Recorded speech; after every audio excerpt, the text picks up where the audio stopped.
기독교 고전 중에서 몇 가지 베스트셀러가 있죠. 그죠? 그 중에서, 한 세 번째쯤 잘 팔리는 책이 누구냐면, 존 버년이 지은 전로의 역정이라고 하는 거예요. 필그림스 프로그레스라는 원 제목이 그렇죠. 이 주인공 이름이 뭔가요? 크리스찬입니다. 근데 크리스찬이 원래 예수 믿기 전에, 거듭나기 전에 이름이 혹시 뭔지 아세요? 영어로 그레이스 리스예요. 우리말로는 뭐라고 번역했냐면 무은혜, 은혜가 없는 사람이다. 그렇게 얘기했어요. 아무튼 전로역정의 이 주인공 크리스찬이 하나님의 은혜로 거듭남을 체험하자 드디어 무슨 길을 따라 나서나요? 십자가의 길을 탁 따라 났어요. 하나님의 은혜를 체험하자마자 제일 먼저 눈에 보인 게 뭐예요? 자기 등에 지어진 무거운 죄의 짐이 보인 거예요. 그걸 십자가의 길로 나서자마자 짐이 풀어지고 가벼움을 느끼게 되었다. 그것이 전로역정의 출발하는 이야기잖아요. 여러분 다 읽으셨죠? 지난번에. 그죠? 읽었음에도 불구하고 처음 듣는 이야기 같다라고 하시는 분들에게 은혜가 있기를 참 기원합니다. 주님의 특별한 보살핌이 있어야 되실 분입니다. 어떻든 정말 십자가의 길을 갈 때 얼마나 많은 우여곡절이 나타납니까? 중간에 단순과 나태와 그만이라는 세 녀석이 나타나고 방해를 하죠. 또 중간에 이게 정상적인 길을 가지 않고 항상 담을 뛰어넘는 월담자들이 나타나죠. 그게 이름이 뭐예요? 허례와 위선이다. 이렇게 월담자들이 나타나고, 겁쟁이와 불신이라는 자들은 거꾸로 십자가의 길을 역주행하는 자들로 등장하고 있고, 또 중간에 가다가 무슨 골짜기를 건너요? 두 가지 골짜기를 건너요. 하나는 굴욕의 골짜기, 하나는 사망의 음침한 골짜기에서 막 싸움이 일어나고, 아무튼 크리스찬이 걷는 이 길은 정말로 외롭고 고단하고 투쟁의 연속에 된 길이었습니다. 정말 인간의 힘으로는 불가능한 여행이었습니다. 심지어 얼마나 힘들었으면 자살까지 생각을 하고 있지 않습니까? 차라리 죽는 것이 이 고통을 끝내는 것이다. 여러분, 예수 믿는 사람이라고 자살을 생각하지 않으라는 법 없어요? 실제로 자살을 감행한 그분이 진짜 그리스도인인지는 난 모르겠지만, 아무튼 교회를 다니다가 그저께도 어떤 누굽니까? 개그맨, 여자 개그맨이 충실하게 신앙생활을 하다가 어떤 개인의 사정 비관하여서 목숨을 스스로 끊는 경우도 있지 않습니까? 얼마나 힘들었으면, 자살하면 안 되지만 그래도 한편으론 얼마나 고통스러웠으면 자살까지 생각하고 실제로 자살을 할까, 그런 연민의 정까지도 느끼지 않습니까? 그러나 이 크리스찬에게는 하나님께서 수시로 나타나셔서 은혜의 손길로 보호하고, 결국은 나중에 새 예루살렘에 입성하기 전에 친구 하나를 탁 보내줘요. 그 친구 이름이 뭐예요? 읽었지만 하나도 기억나지 않는 분들에게 특별한 보살핌이 있기를 이 시간에 다시 한번 하나님께 내가 간구합니다. 여러분들에게 지혜와 총명에 특별한 보살핌이 있어야 될 것 같아요. 어떻게 꽃같이 읽었는데도 누구는 기억하고 새까맣게 까먹는 그 특별한 은사를 가졌거든요. 여러분들요. 그 친구 이름이 소망이었습니다. 그 소망이가 마지막에 그 난관을, 골짜기를 건널 때 갑자기 크리스찬이 겁을 먹지 않아요. 우와!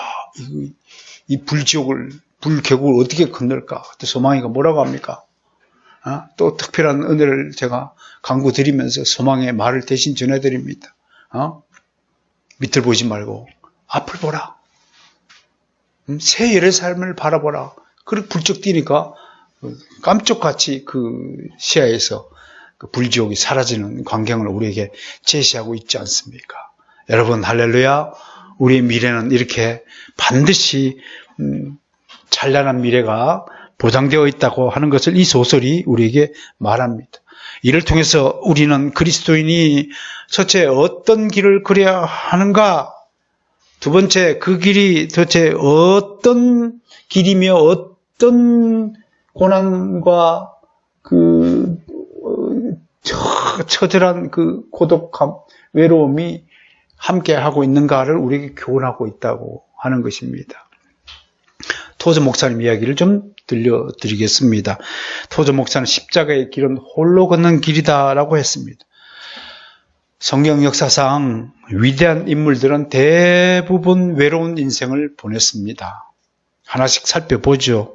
인류 역사의 아침에 해당하는 시기를 살았다라고 표현할 수 있는 분이 바로 에녹이라는 분입니다. 에녹은 300년 동안 하나님과 동행하는 인생을 살다가 하늘로 올리워졌다라고 성경은 이야기합니다. 그럼 하나님과 동행했다는 것은 무슨 뜻입니까? 세상과 어울렸다, 어울리지 않았다? 세상과는 관계를 단절하고 오직 하나님만 동행하는 인생을 살아서 하나님이 기뻐 영광 받으시고 그를 하늘로 올렸다는 뜻으로 우리에게 설명을 하고 있습니다. 의로운 인생하면 누굽니까? 단연 노아이잖아요. 그런 대홍수 이전에 살았던 사람들 중에 하나님께 은혜를 입은 유일한 사람이었습니다. 그는 수많은 사람의 의문과 냉소를 굴하지 않고 오직 하나님께로부터 받은 소명 하나만을 기억하면서 120년 동안 방주 짓는 일에 최선을 다했습니다. 한눈 팔지 않았다는 겁니다. 이게 하나님 사람의 특징입니다. 자기에게 주어진 소명을 향하여 그것을 십자가라고 보고 그것이 내가 저희들 십자가라고 부르짖으면서 그 십자가의 길을 누가 뭐라 그래도 꿋꿋하게 걸어가는 것입니다. 그 결과 노아를 놀려대고 노아를 보고 한심한 사람이라고 비아냥대던 모든 사람들은 물결 속으로 다 멸망해 갔습니다. 모세는 어떻습니까? 오늘 본문 소개했습니다. 그도 역시 외로운 인생을 살았던 사람입니다. 여러분 보니까 모세가 엄청난 죄악을 저질렀던 사람입니다. 성경이 금하고 있는 두 가지 죄를 저질렀어요. 무슨 죄입니까? 사람을 쳐 죽였다. 살인죄 저질렀어요. 혹시 여러분 중에 살인을 하신 분 계신가요? 그렇다면 여러분은요, 모세보다도 훨씬 훌륭하신 분이에요. 두 번째 죄가 뭡니까? 살인하실 뿐만 아니라 시체를 어디다 파묻었어요? 모래 속에 파묻었다. 이거 뭡니까? 사체 은닉죄입니다. 이거 어마어마한 죄가 더 붙습니다. 혹시 여러분 죽은 개를 땅에다 묻었거나 사체를 땅 속에다 묻어본 경험을 하신 분이 계십니까? 안 계시다면 여러분은 모세보다도 훨씬 훌륭하신 분들임을 선포합니다. 할렐루야. 모세보다 의로운 분들입니다. 여러분들이요. 그런 죄를 저질러니까 하루아침에 왕자의 신분에서 급전직하로 추락하려고 지금 어떤 신세가 됐냐면 여러분 모세가요 왕자니까 아침마다 아마 우리가 추정 기르는 시녀들의 시중을 받았을 거예요. 아마 세수물도 다 갖다 떠받쳤을 사람이에요.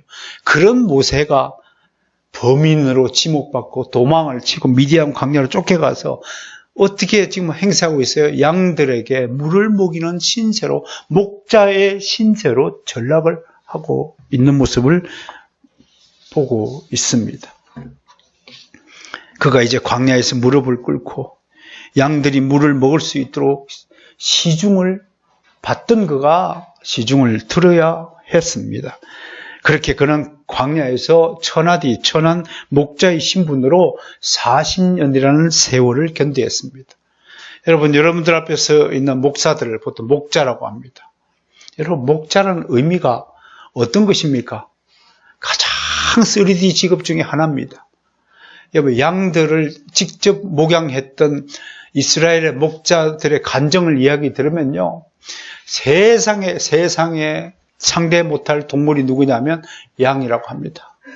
얼마나 고집이 세고 얼마나 아둔하고 또 얼마나 시력이 또 흐릿하면 앞에 있는 거 1m 이상 거리는 또 보지도 못한다네요. 또 얼마나 냄새가 나는지요. 말도 못하게 냄새가 나고요. 들판에서요, 양들을 재우기 위해서 그 돌담 사이로 한번 끌어모으려는데 3시간 걸린답니다. 얼마나 말을 안 들으면요. 오죽하면 목자들이 그 지팡이를 말 안 듣는 게 요렇게 U자형 지팡이를 갖고 다닌답니다. U자형 지팡이를 언제 써먹나요? 양도 말 안 듣는다면 콕 이렇게 배 가운데 들어 올려서 집어 던진답니다. 우리 가운데. 말을 안 들었어요. 그런 양들입니다. 그러니까 목자라는 것이 결코 고상한 직업이 아닙니다. 그래서 저는 솔직히 말씀드려서 지금도 뭐 후배 목사님들이나 동료 목사님들에게 궁금한 것은 어떤 분은 이게 목사가 되고 싶어서 어릴 때부터 서원을 하고 그렇게 목사가 되신 분 얘기를 들으면 좀 부럽기도 하고 또 어떨 때는 이게 뭐가 좋다고 그렇게 되고 싶어 했었을까라는 의문도 갖게 됩니다. 저처럼 억지로 끌려온 사람의 경우는 도무지 이해가 안 되는 겁니다. 여러분 제가 좋아 보여요? 그 좀 특별한 은혜가 필요하신 분으로 보입니다. 이 정신 개조가 돼야 됩니다. 목사가 뭐가 좋다고 이게 하고 싶어 할까요? 고된 3D 중에서 가장 힘든 3D 직업을요, 모세는 광야에서 40년 동안 홀로 견뎠다고 하는 것입니다.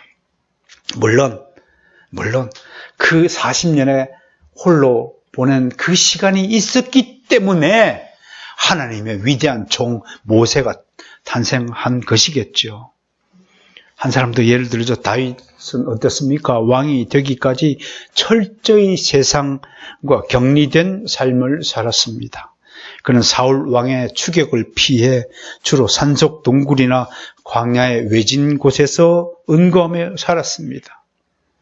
세상에 장인어른이 사위 죽이겠다고 군사 3,000명을 보내는 그런 장인 보셨어요, 혹시요? 네? 그런 장인 보셨냐고요? 어떻게 사위를 죽이겠다고 그렇게 몇 차례나 행세를 했을까요? 얼마나 고생길이었으면 오늘 소개한 시편에서 뭐라고 고백하고 있냐면 내 뼈가 떨린다. 내 영혼이 떨린다라고 다윗은 고백하고 있습니다. 얼마나 고생했으면 그랬을까요? 참 갑자기 생각이 나는데 이거 삼양동입니다. 이 솔샘 터널이 없었을 때입니다. 옛날에 제 대학 다닐 때 아르바이트 할 때는요. 이 언덕길이요. 도대체가 집을 그냥 달동네 집들은요. 먼저 짓는 사람이 1호집이고 두 번째 짓는 사람이 2호집이에요.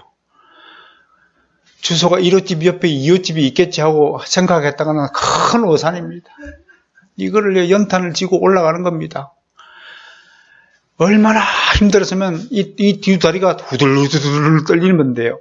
여러분 두 다리가 떨리면 어디가 흔들리는 줄 아세요? 턱까지 흔들립니다. 덜덜덜덜덜덜 흔들립니다. 그 언덕길 올라보지 않으신 분은요, 이 이야기 못합니다. 내 뼈가 떨린다는 말이 어떤 건지 모릅니다. 여러분, 연탄재 쌀가마니 배달 안 해보신 여러분들을 축복합니다. 여러분 축복합니다. 얼마나 여러분들은 복받은 인생이에요. 예? 그런 인생도 있었다는 겁니다. 저는 이 뼈가 떨린다는 말을 실감 있게 읽습니다. 듣습니다. 아무튼 넘어가겠습니다. 하여튼 어떤 분이 그런 고생을 했다고 지금 말을 하는 것입니다. 하지만 사랑하는 성도 여러분, 가장 외로웠던 분은 모세도 아니고 아브라함도 아니고 다윗도 아니고 엘리야도 아닙니다. 누구겠습니까? 바로 우리 주 예수 그리스도이십니다. 예수 그리스도가 십자가를 향해 고독한 발걸음을 옮기실 때에 그분의 주변을 따르던 무수한 군중은 어떤 사람도 예수님의 속에 있는 그 고독함을 알지 못했습니다. 사람들은 그리스도가 겪은 고독을 알지도 못했습니다. 윌리엄 태픈이라는 유명한 시인이 이렇게 시를 읊었네요. 한밤중 아무도 없는 데서 구주께서 홀로 두려움과 싸우시는데 그분이 사랑하시는 제자들조차 그분의 슬픔과 눈물을 생각하지 못하는구나. 우리가 그런 겁니다.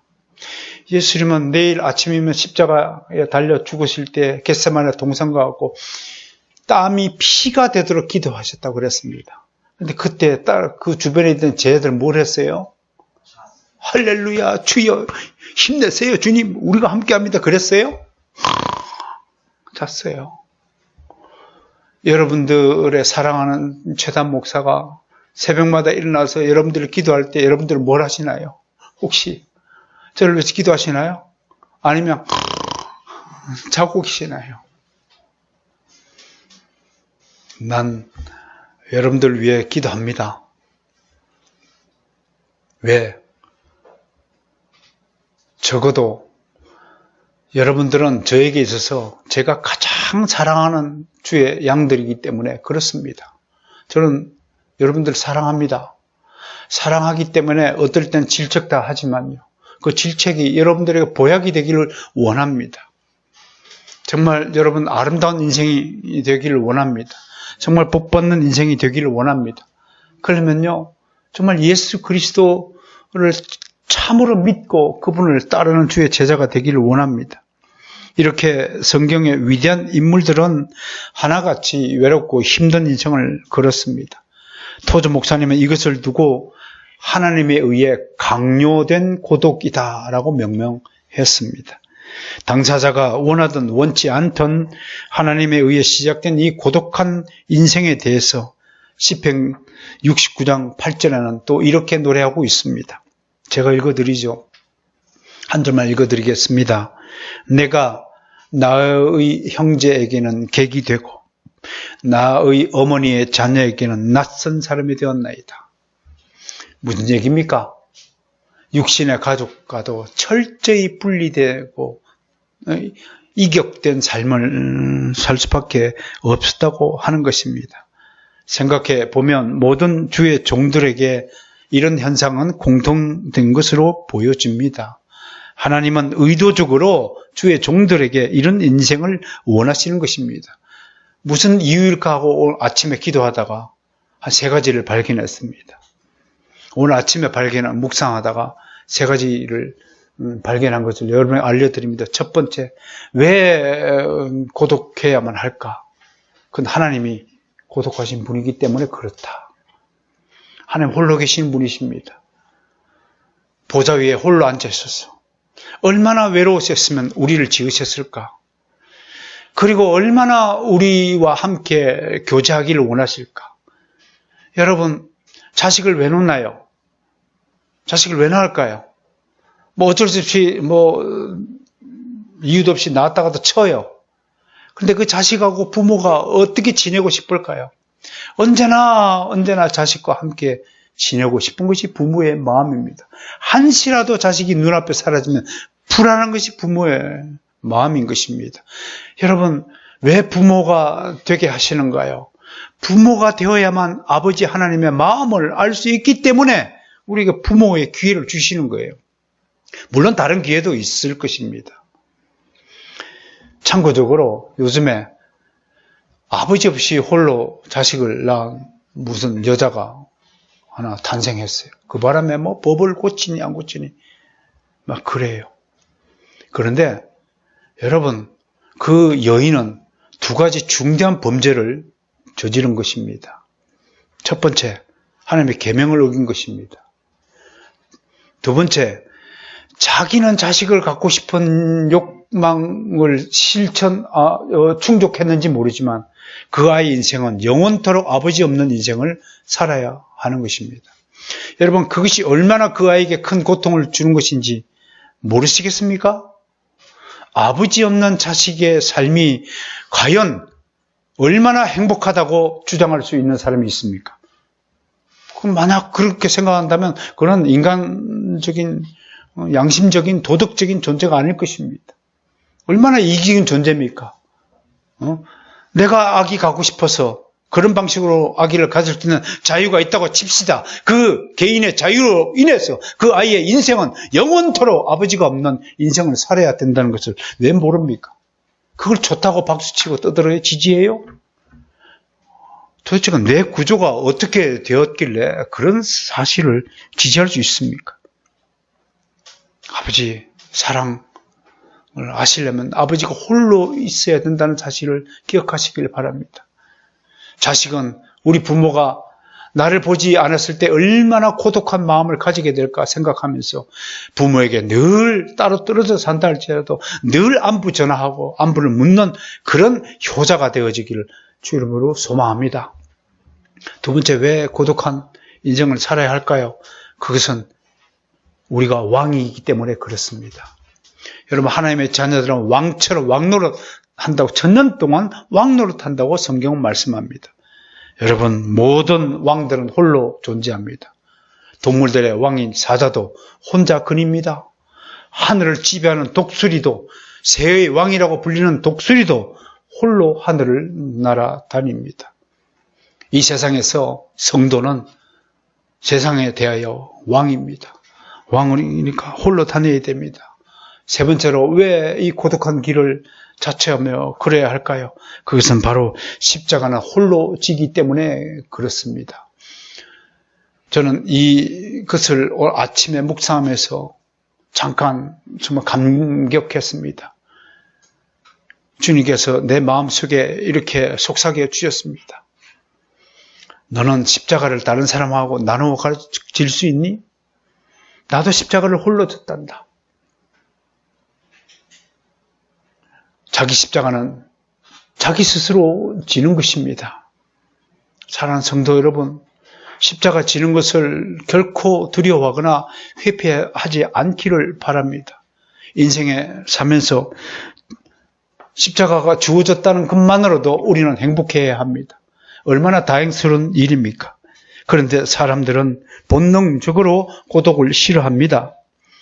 감옥에 가면요, 죄수들이 가장 무서워하는 형벌이 뭐냐면 독방에 보내는 겁니다. 무기징역을 살아요. 무기징역을 살아가는 죄수인데도 불구하고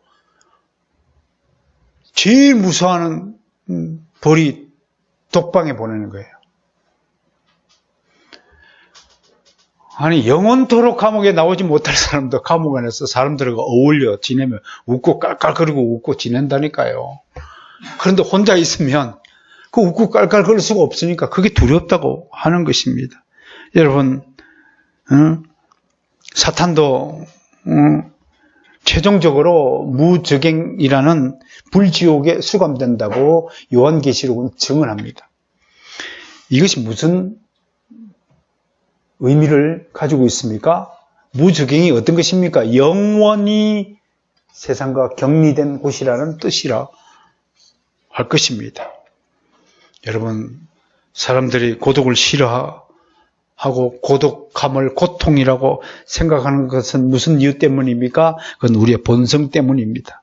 하나님은 우리가 서로 어울리며 살도록 우리를 지으셨습니다. 사람들과 함께 어울리고 싶은 욕구는 지극히 자연스럽고 정당한 것입니다. 하나님이 주신 이 본능 때문에 사람은 자신과 동일한 종류의 사람들과 어울리기를 갈망합니다. 자신의 생각과 뜻과 가치관을 동의해주고 자신과 같은 꿈을 꾸는 사람들을 찾아 사귀기를 좋아합니다. 유유상종이라고 하지 않습니까? 사람은 자신의 가치를 인정해주는 사람을 사랑하고 그 사람을 친구로 삼습니다. 자기를 배척하고 싫어하는 사람을 적이라고 하고 원수처럼 여깁니다. 그런데 하나님과 동행하려는 사람은 종종 거듭나지 못한 세상 사람들과의 교제뿐만 아니라 선한 그리스도인들과의 교제까지도 포기해야 하는 때가 있다는 것을 말씀드리고 싶습니다. 왜냐하면 하나님의 깊은 교제 속으로 들어간 사람이 세상 가운데서 자기 자신을 이해해 줄 사람을 만나는 경우가 결코 쉽지 않기 때문에 그렇습니다. 저 또한 하나님을 영접한 이후에 잃어버린 것 중에서 가장 아까운 것이 세상 친구들입니다. 그것도 단 한 명의 친구도 남아있지 않고 다 저를 떠났습니다. 세상 가운데 있을 때는 죽고 살기로 사랑하고 우리는 영원히 도운 결의를 한 친구라고 하면서 내가 너를 위해서 목숨까지도 줄 수 있다라고 그렇게 호언장담하던 그들이 예수님 믿는 신앙 앞에서 처절하게 무너지고 다 떠나버리고 말았습니다. 친구가 없다는 것은 세상 속에서는 얼마나 고독한 처지가 된다는 것인지 여러분 잘 아실 것이라고 저는 생각을 합니다.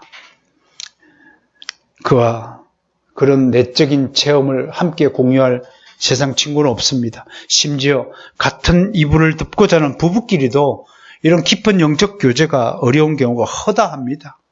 그래서 하나님의 사람의 세상살이가 힘든 것입니다. 주위를 둘러봐도 깊은 영적 교제를 나눌 사람이 드물다고 하는 것입니다. 결국 세상에서 외톨이가 되는 겁니다. 나그네가 되는 겁니다. 순례자가 되는 겁니다. 세상에서 왕따를 당하고 사는 것이 운명 같은 인생이 되는 것입니다.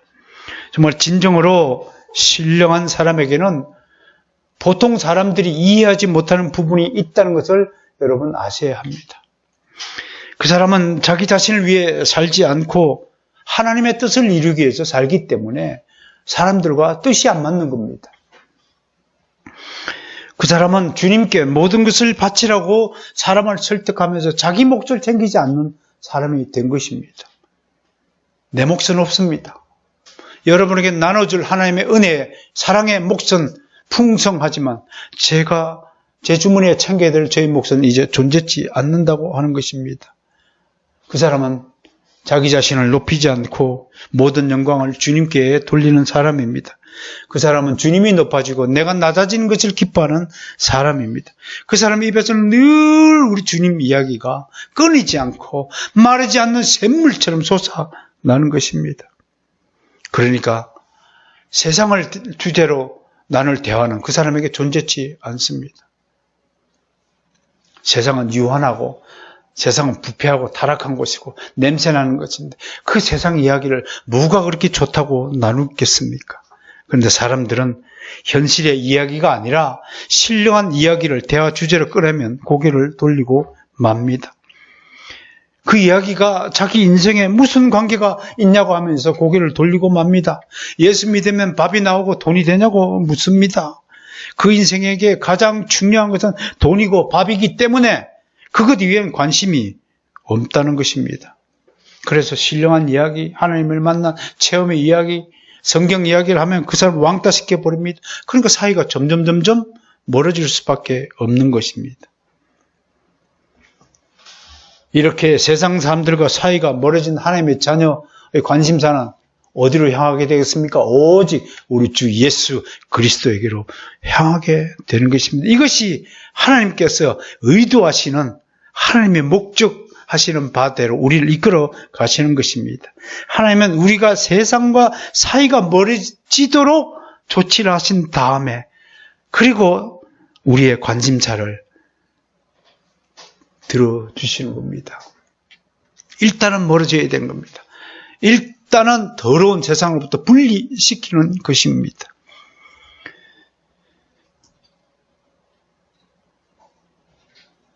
그러니까 세상의 입장에서 우리는 그들의 배신자입니다. 내 친구가 저한테 그랬습니다.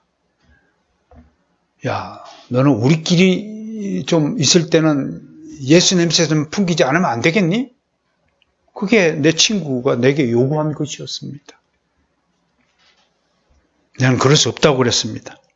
시편 기자 이야기를 들려드립니다. 27편 10절입니다. 내 부모는 나를 버렸으나 여호와는 나를 영접하시리라. 저 개인적으로 상령최씨 22대선 최초로 크리스찬이 된 사람입니다. 상령최씨 집안에서만 그렇다 얘기입니다.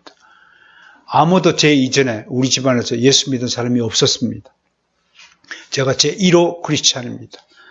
그랬더니 선배들께서 저를 위로해 주시기를 항상 이렇게 이야기했습니다. 원래 텃밭이 괴로운 거야. 처음 시작이 괴로운 거야. 그럼 어쩌라는 얘기입니까? 여러분, 예수 믿는 신앙이 세상에서 복락을 누린다면 아마 예수 믿지 않는 사람 한 사람도 없을 것입니다. 근데 예수 믿는 일이 쉽지 않기 때문에 예수님에게서 등을 돌리고 살지 않겠습니까? 이제 우리는 세상 가운데서 고독한 인생이 당연한 것임을 알게 되었습니다. 그러므로 세상에서 사람들로부터 멸시를 당하고 조롱을 당하고 오해를 받고 산다 해도 결코 낙심하거나 두려워하지 않기를 바랍니다.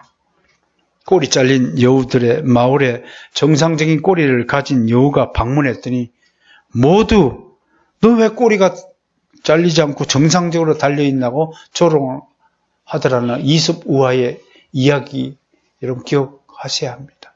우리가 바로 세상 가운데서 그런 처지이기 때문에 그렇습니다. 세상의 가치관은 하나님 나라의 가치관과 완전히 정반대입니다. 그들의 목적은 이 세상에서 생명이 붙어 있는 동안 잘 먹고 잘 사는 것입니다. 그들에겐 저 세상에 대한 관심이 없습니다.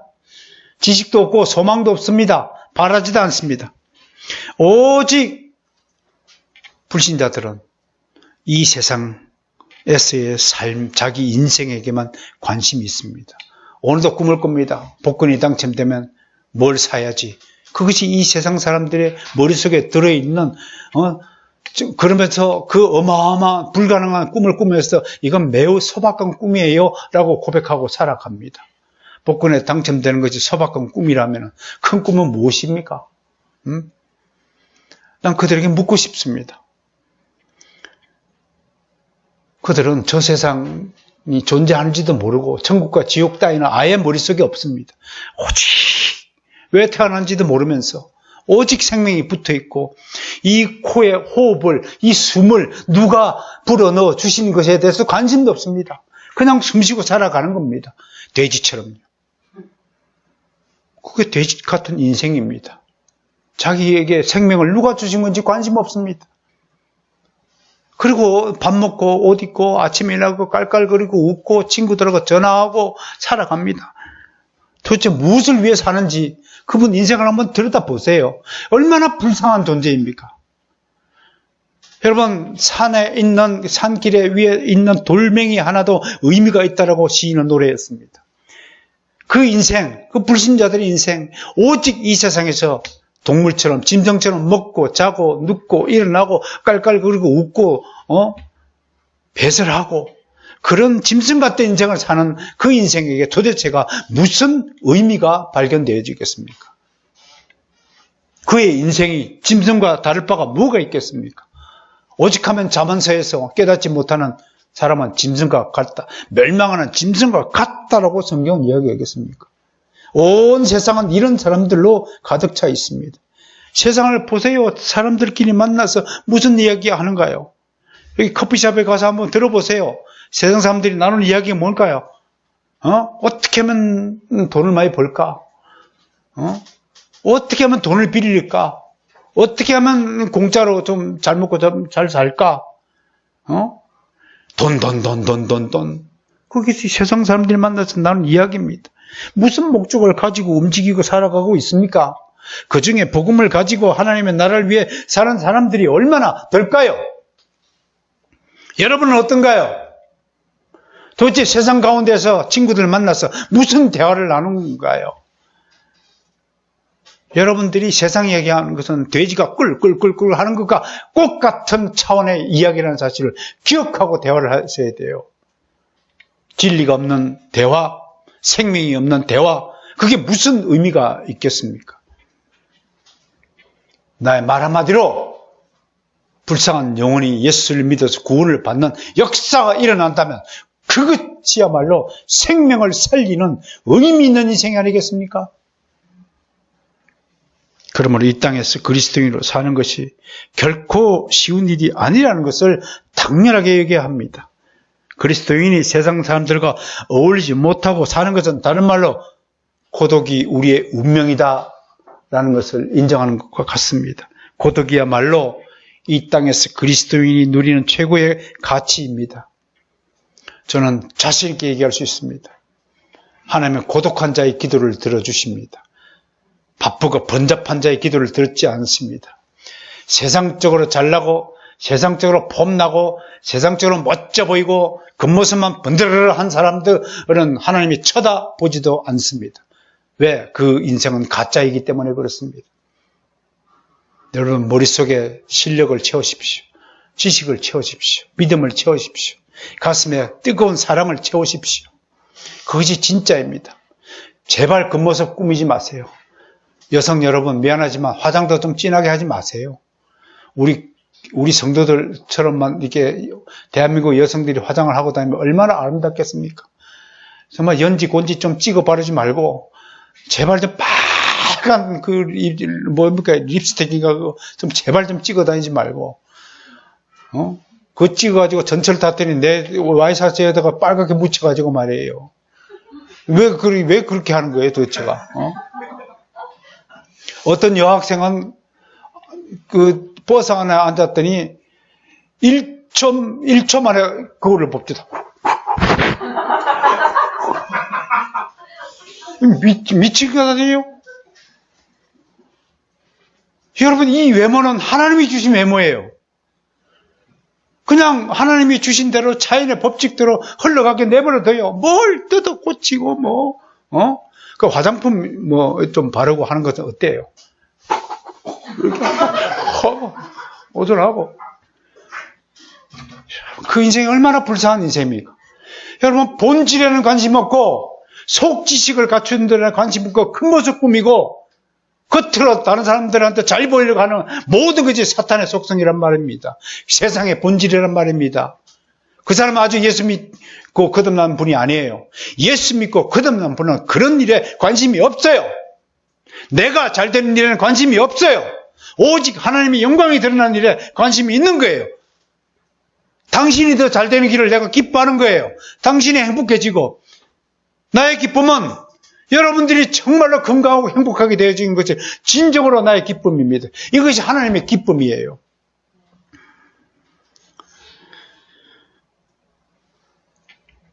저는 분명하게 고독은 그리스도인이 하나님과 만나고 교제를 나누는 최고의 비밀 장소이자 최고의 신령한 복락이라고 말하고 싶습니다.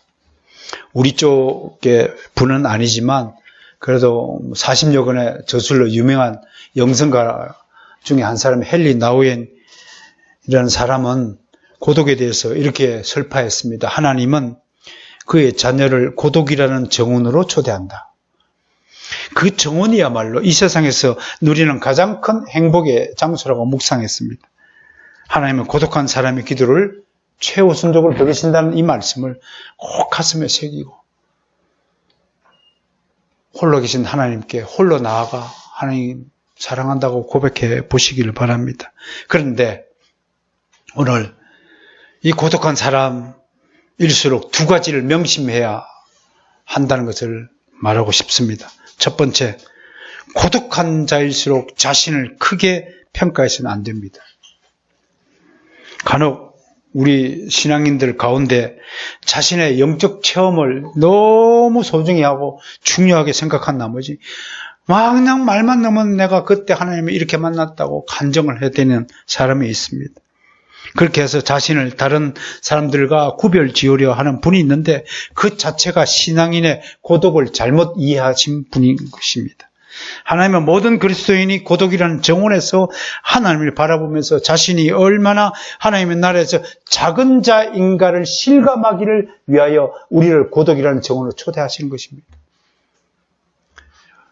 하나님께로 다가가면 어마어마한 선물 주시겠지. 그럼 기복주의자입니다. 하나님 앞에 다가가면 다가갈수록 내가 얼마나 부끄러운 죄인인가를 발견하는 자만이 진정으로 고독의 영성을 체감하신 분이라는 사실을 말씀하는 것입니다.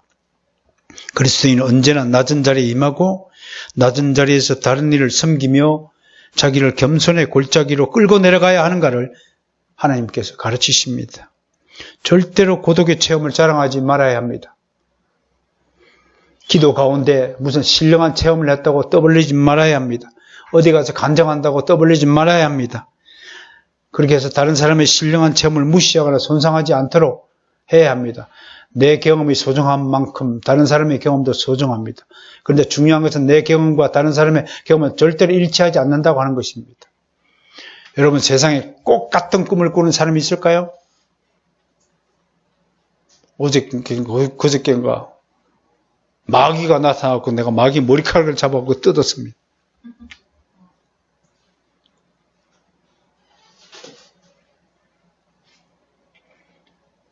여러분, 그건 신령한 체험도 아니고요.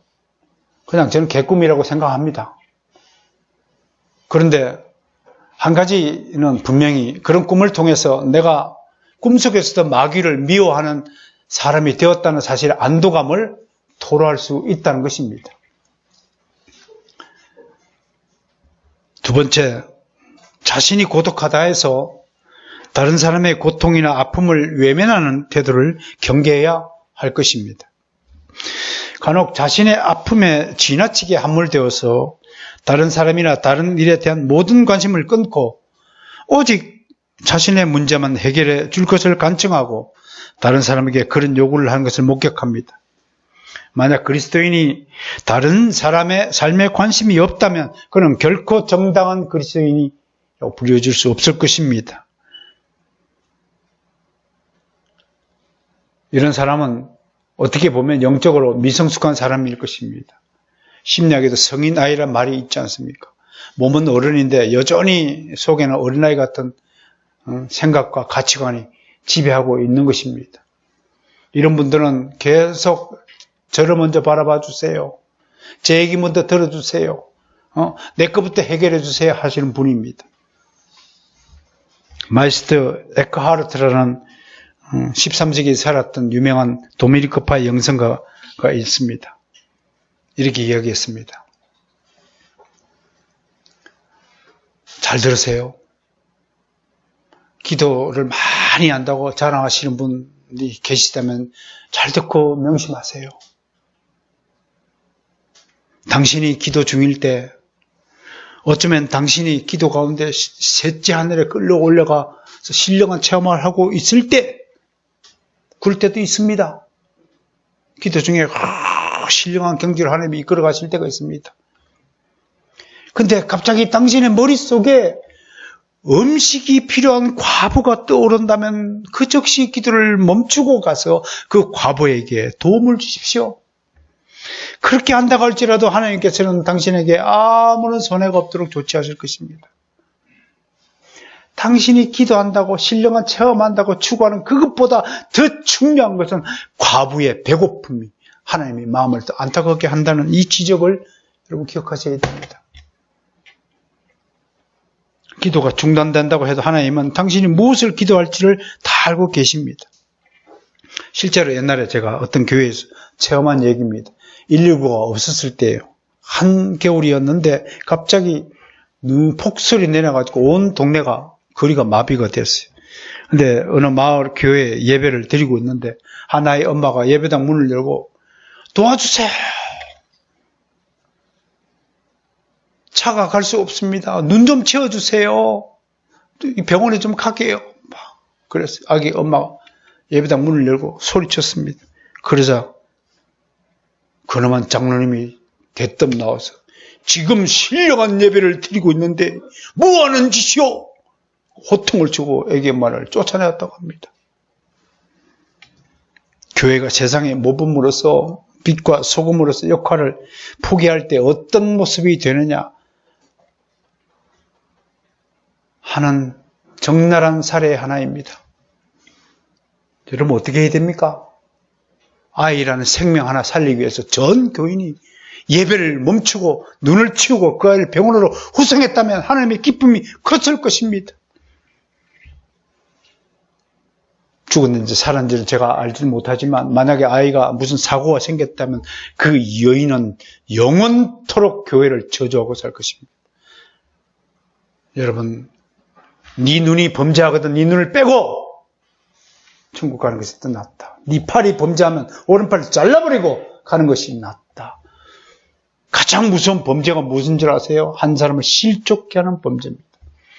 당신의 신앙, 잘못된 신앙, 잘못된 인생을 통해서 내가 예수 믿고 싶어도 너 때문에 예수를 믿지 못하겠다 하는 소리를 듣는 자가 있다면 그 자는 지금 당장 베옷을 입고 죄를 뒤집어 쓰고 하나님 앞에 철저하게 회개해야 할 것입니다. 어떤 유명한 사람이 예수를 믿으라고 권하자 퉁명스럽게 이렇게 얘기했습니다. 저한테요. 아니 종교는 종교의 자리에 있으면 되지 왜 내 개인의 삶을 자꾸 간섭하려 드느냐라고 항의했습니다. 그 사람은 기독교가 개인의 삶과 아무런 관계가 없는 존재라고 인식하는 사람이었습니다. 그 사람이 왜 이런 인식을 하게 되었을까요? 바로 앞서 소개한 그런 교회 때문에 교회가 세상 사람들이 도움이 안 되고 모범이 안 되고 자기 실속만 챙기는 존재라고 그 사람 머릿속에 강하게 인식되었기 때문에 내 인생에 간섭하지 마세요 라고 항의하는 결과가 나타나지 않나 생각을 하는 것입니다. 지난주에도 강조했듯이 그리스도인의 특징은 십자가를 지고 가는 것입니다. 예수님은 오늘 본문에서 누가복음 9장 27절에서 아무든지 나를 따라오려거든 이라고 말씀하셨습니다. 여기 중요한 의미가 하나 있어요. 예수님은 나를 따라오라 명령하지 않아요. 영어 성경은 이걸요. If anyone would follow me 라고 번역하고 있습니다. 이게 무슨 뜻이냐면 따라오라 follow me 명령하지 않고 네가 스스로 원해서 나를 따라온다면 뜻입니다. 이게 무슨 뜻이에요? 신학자들은 이거를 자발적 선택으로 해석하는 것입니다. 예수님은 우리가 십자가를 지고 십자가의 길을 홀로 그 길을 원하십니다. 그런데 그것은 주님께서 명령에 의해서 따르는 것이 아니라 내 스스로 깨달았어. 내 스스로 감동하여서 알겠습니다. 주님. 이 길이 진정 진리의 길이요 생명의 길이요 부활의 길을 내가 믿사오니 내가 기쁘게 아무리 십자가가 힘들고 무겁다 할지라도 내가 기꺼이 십자가를 지고 주님을 따르겠나이다 라는 고백을 원하신다고 하는 것입니다. 사랑하는 성도 여러분, 이제 십자가의 삶을 선택하셨습니까? 하시렵니까? 그렇다면 여러분들은 이제 십자가의 간섭을 피할 길이 없습니다. 이 길은 정말로 외롭고 고독하고 아프고 힘든 길입니다. 그럼에도 한편으로 저는 가감하게 여러분에게 자신 있게 약속합니다. 이 길이야말로 가장 행복하고 가장 감동적이고 가장 편안한 길입니다. 무슨 소리입니까?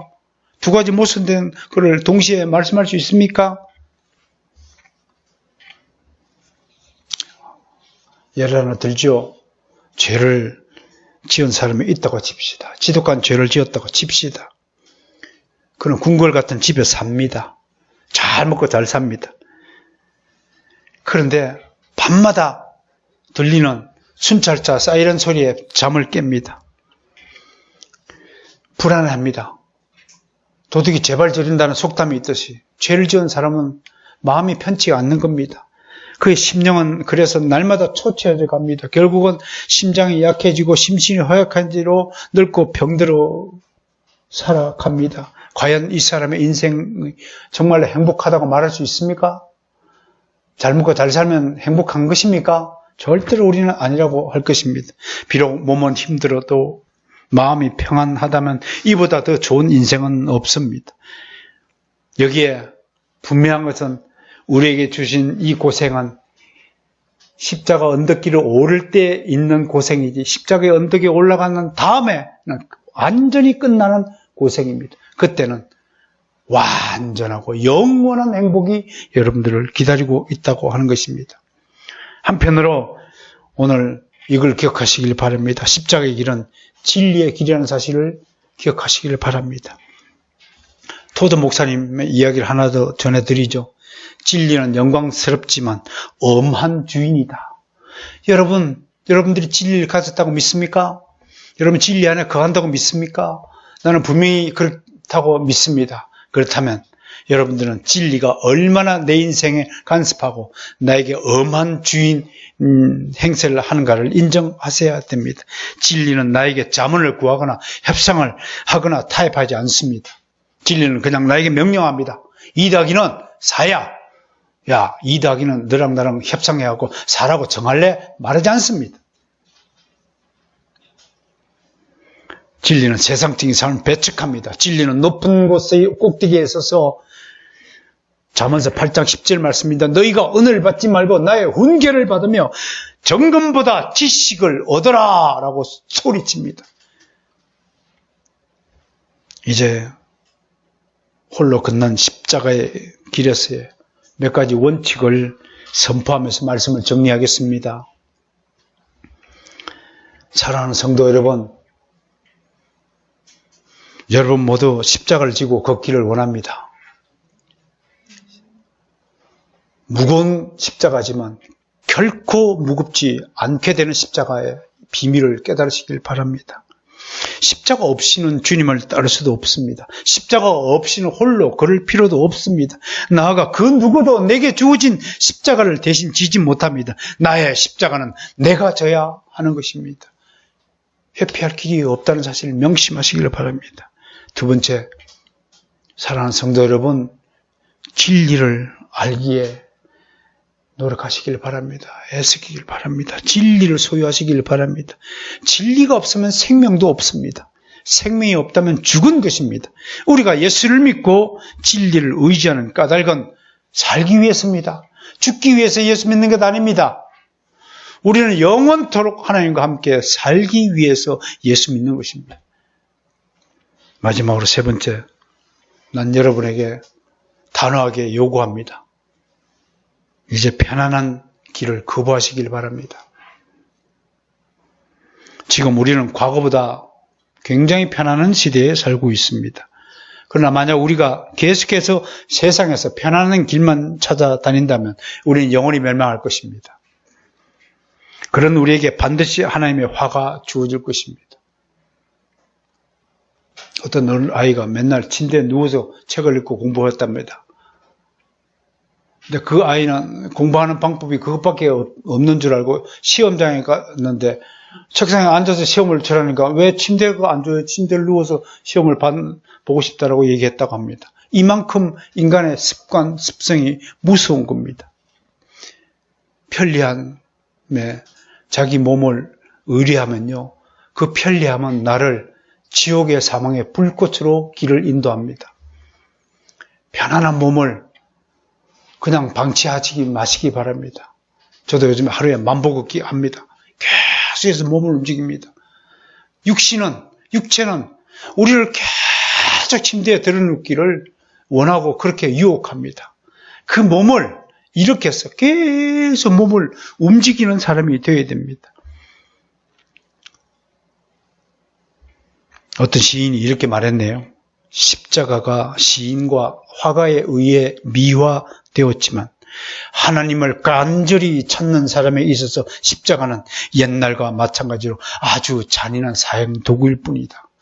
그런데 이 사형도구를 통하지 않고서는 영원토록 생명을 얻을 수 없다. 이 잔인한 십자가를 지른 삶이 그리스도인의 삶의 본질입니다. 이제 우리는 세상 친구들과 내가 얼마나 다른 존재인가를 깨닫게 되었습니다. 교회가 진리의 빛을 읽고 생명의 소리를 계속 발해야 되는데 안타깝지만 이런 십자가를 지지 않고 십자가를 계속 피해 다니는 어리석은 그리스도인들 때문에 교회가 생명의 능력을 잃어버리고 있습니다. 대부분의 그리스도인들이 자신이 져야 할 십자가를 다른 사람에게 지우려 하고 있는지도 모릅니다. 우리가 모두 자기 십자가를 지고 홀로 진리의 길을 걸을 때 다시 하나님의 영광의 빛이 생명의 복음이 온 세상에 울려 퍼질 것입니다. 이 복음의 말씀을 듣는 모든 성도 여러분, 이 땅에 존재하는 모든 교회 여러분, 눈에 보이는 전등 불빛으로 밝혀지는 십자가가 아니라 여러분 심장 안에 십자가를 꽂아주시길 바랍니다. 여러분 등짐에 십자가의 짐을 지시길 바랍니다. 그리고 이렇게 고백합시다. 따라서 합시다. 가슴 손을 듭시다. 나의 십자가는 내가 홀로 지고 갑니다. 아멘. 그런 훌륭한 신앙 고백과 함께 여러분의 신앙이 무럭무럭 자라는 계기가 되기를 주의 이름으로 소망합니다.